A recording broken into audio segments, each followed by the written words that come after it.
Hello dear friends, आप लोग कैसे हैं। यूपी टीजीटी पीजीटी के लिए मैंने पहली वीडियो डाली थी हिस्ट्री की, और उसमें मैंने 25 क्वेश्चन डाले थे। तो आशा करती हूँ कि आप लोगों को क्वेश्चन अच्छे लगे होंगे और आप लोगों ने उसे पसंद किया होगा। आज मैं आप लोगों के लिए राजनीतिक विज्ञान, जो लोग तैयारी करना चाहते हैं राजनीति शास्त्र से पीजीटी या टीजीटी की, तो वो लोग मेरे साथ ये तैयारी कर सकते हैं। और मैं बहुत ही अच्छी तरीके से मैं इसमें आप लोगों को पढ़ाऊंगी। और इसमें मैंने अभी क्वेश्चन नहीं बनाए हैं, क्वेश्चन मैं आप लोगों को बाद में सोच रही हूँ कि टेस्ट के रूप में आप लोगों के लिए क्वेश्चन लेके आऊंगी वीकली। और अभी आप लोग इस तरीके से पढ़ेंगे तो आप लोगों के लिए ज्यादा अच्छा रहेगा और आप लोग अच्छा नोट्स भी बना सकते हैं। और इसमें से क्वेश्चन बहुत आते हैं। तो चलिए शुरू करते हैं। ओके। तो देखिए जो है, मैं आप लोगों को शुरुआत से ही पढ़ाऊंगी। इसमें देखिए शुरू करते हैं कि भारत में ब्रिटिश 1620 ईस्वी में ईस्ट इंडिया कंपनी के रूप में व्यापार करने आए।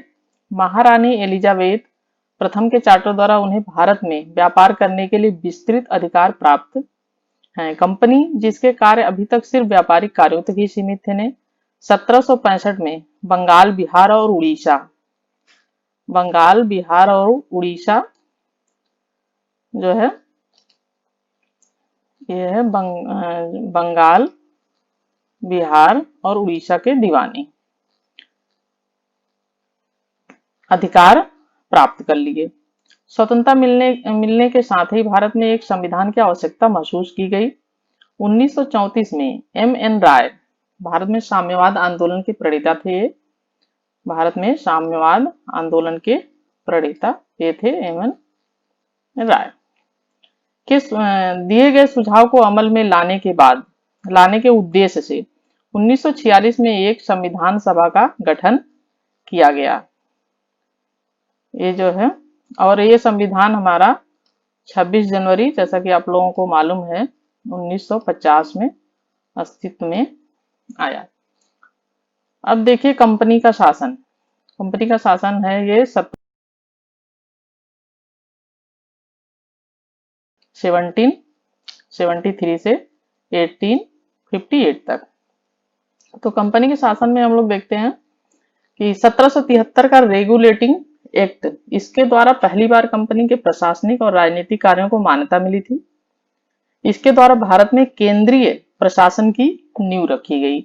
ये बहुत ही महत्वपूर्ण है कि इसमें 1773 के द्वारा क्या होगा, इसमें भारत में केंद्रीय प्रशासन की नींव रखी गई।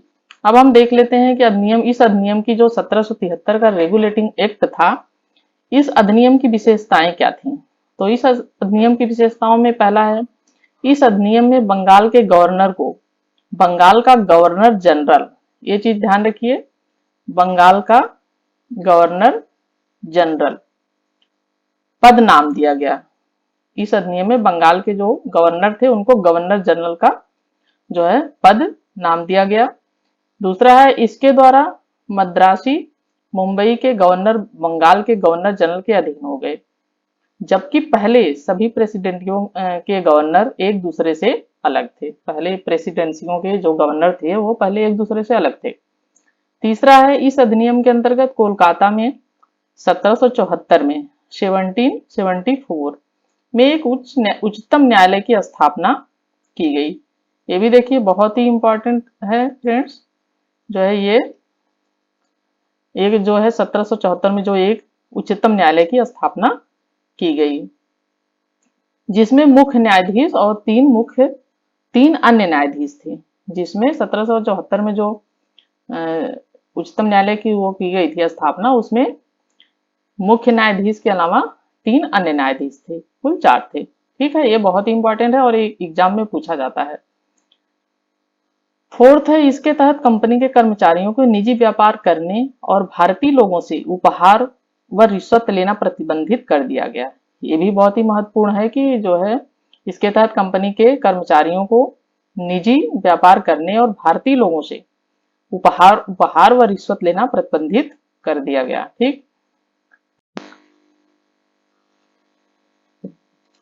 पांचवा है, किस अधिनियम के द्वारा ब्रिटिश सरकार का कोर्ट ऑफ डायरेक्टर्स कंपनी की गवर्निंग बॉडी के माध्यम से कंपनी पर नियंत्रण सशक्त हो गया? इसे भारत में राजस्व इसके राजस्व, नागरिक और सैन्य मामलों की जानकारी ब्रिटिश सरकार को देना आवश्यक कर दिया गया। ये भी बहुत महत्वपूर्ण है। अब है आगे ये 1784 का पिट्स इंडिया एक्ट 1784 का। यह भी बहुत महत्वपूर्ण एक्ट है फ्रेंड्स।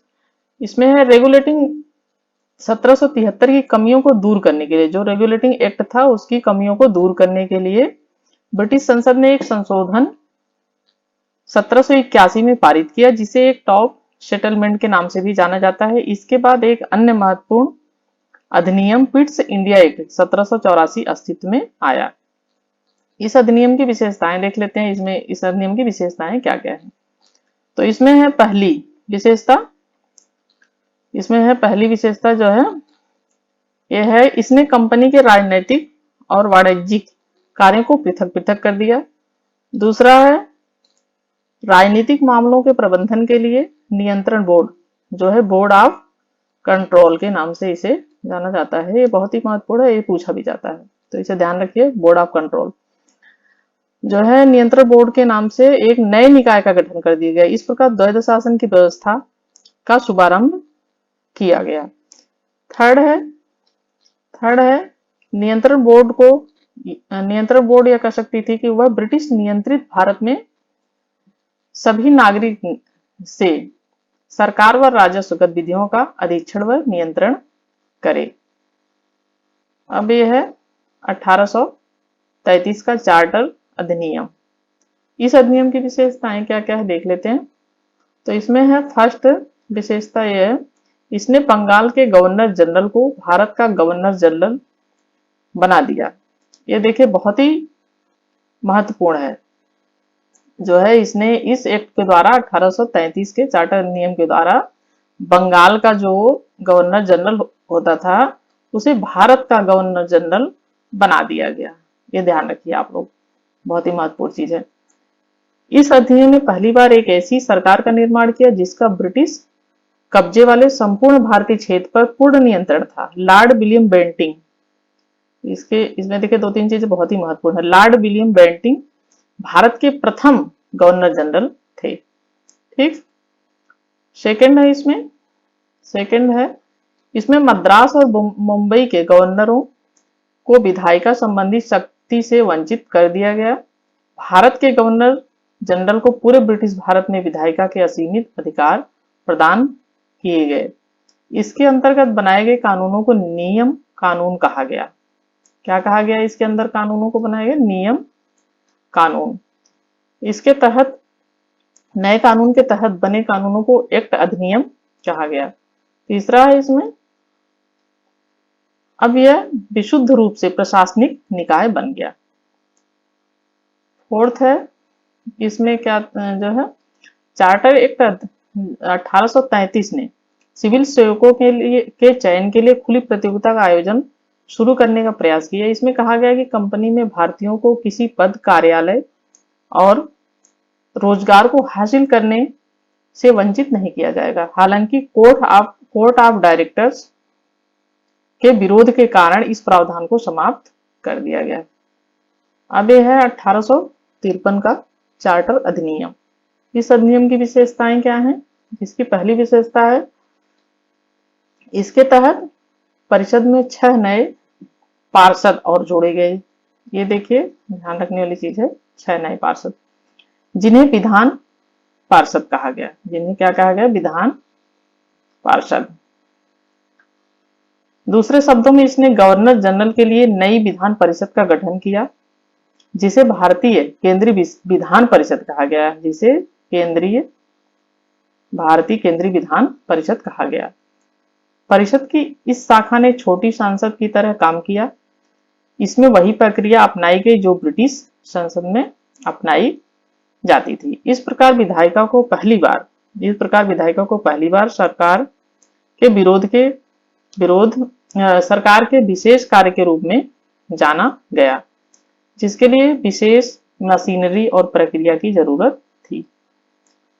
दूसरा है, इसमें सिविल सेवकों की भर्ती में चयन हेतु खुली प्रतियोगिता व्यवस्था का शुभारंभ किया गया। इस प्रकार विशिष्ट सिविल सेवा भारतीय नागरिकों के लिए भी खोल दी गई। ये भी बहुत ही महत्वपूर्ण चीज है, इसे ध्यान रखिए कि विशिष्ट, इस प्रकार विशिष्ट सिविल सेवा भारतीय नागरिकों के लिए खोल दी गई। और इसके तहत 1854 भारतीय सिविल सेवा के संबंध में मैकाले समिति नियुक्त की गई। कौन सी समिति नियुक्त की गई? मैकाले समिति। इसमें प्रथम बार भारतीय केंद्रीय विधान परिषद में स्थानीय प्रतिनिधित्व प्रारंभ किया। गवर्नर जनरल की परिषद में 6 नए सदस्यों में से 4 का चुनाव बंगाल, मद्रास, मुंबई, आगरा की स्थानीय प्रांतीय सरकारों द्वारा किया जाना था। अब देखिए 1861, 1892 और 1909 के भारत परिषद अधिनियम है। 1857 की महान क्रांति के बाद ब्रिटिश सरकार ने महसूस किया कि भारत में शासन चलाने के लिए भारतीयों का सहयोग लेना आवश्यक है। जो 1857 में क्रांति हुई थी, सब लोग एक हो गए थे, उससे जो है इन लोगों ने, ब्रिटिश लोगों ने महसूस किया कि अगर हमें भारत में सरकार चलाना है तो हमें भारतीयों का सहयोग लेना बहुत जरूरी है। इस सहयोग नीति के तहत ब्रिटिश संसद ने 1861, 1892 और 1909 में 3 नए अधिनियम पारित किए। पहला है ये 1861 के भारत परिषद अधिनियम की विशेषताएं। ये जो है 1861 के भारत परिषद की जो है अधिनियम की विशेषताएं हैं। 1962 में लॉर्ड कैनिंग ने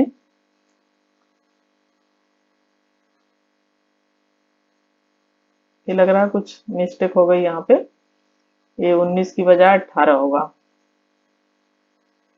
1862 में लॉर्ड कैनिंग ने 3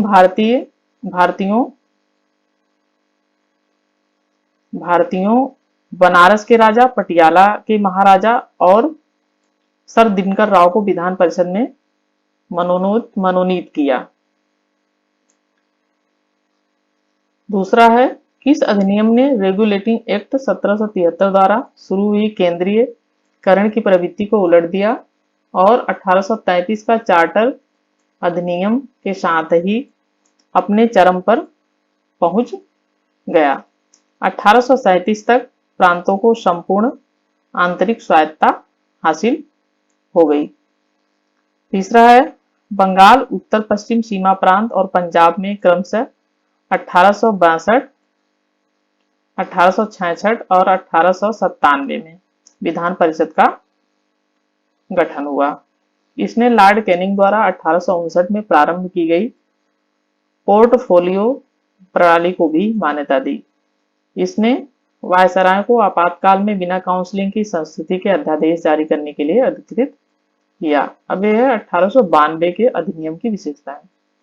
इसने विधान परिषद को 2 कार्यों में वृद्धि कर उन्हें बजट पर बहस करने और कार्यपालिका के प्रश्नों का उत्तर देने के लिए अधिकृत किया। इसमें केंद्रीय विधान परिषद और बंगाल चैम्बर ऑफ